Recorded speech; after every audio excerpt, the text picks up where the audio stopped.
எல்லாவற்றிற்கும் தொடக்கமான ஆதியும் முடிவான அந்தமும் இறைவனே.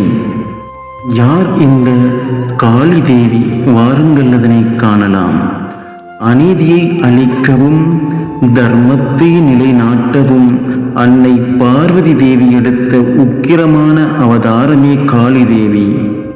அரக்கர்களை வதம் செய்ய அன்னை எடுத்த இந்த வடிவும் அச்சத்தையும் அதே சமயம் பக்தர்களுக்கு பாதுகாப்பையும் வழங்குகிறது.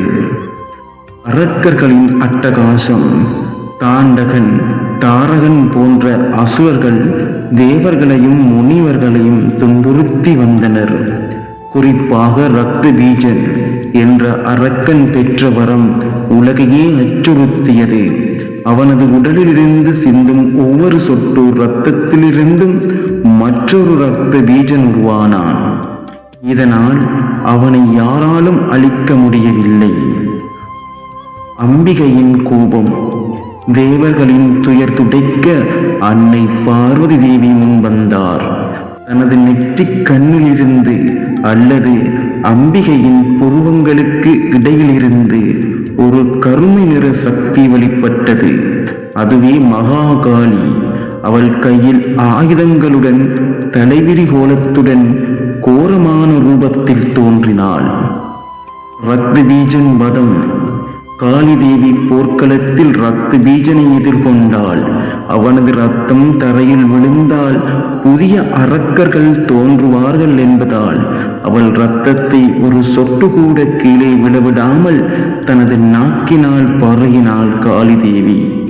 இறுதியில் அவனை கொன்று தேவர்களை காத்தாள். சிவனின் பாதத்தில் காளி தேவி. அரக்கர்களை அழித்த பிறகு காளியின் ஆவேசம் அடங்கவில்லை. உலகமே அவளது ஆக்ரோஷத்தில் நடுங்கியது. அவளை சாந்தப்படுத்த சிவபெருமான் அவள் வரும் வழியில் தரையில் படுத்துக் கொண்டாள். அறியாமல் சிவபெருமான் மீது கால் வைத்த காளி தனது தவறை உணர்ந்து நாக்கை கடித்து கொண்டு அமைதியானாள்.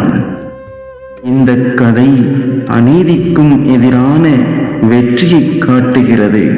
அன்னை காளி தீய சக்திகளை அழிப்பவள் மட்டுமல்ல, தன்னை நம்பும் பக்தர்களுக்கு கருணை காட்டும் தாயாகவும் விளங்குகிறாள்.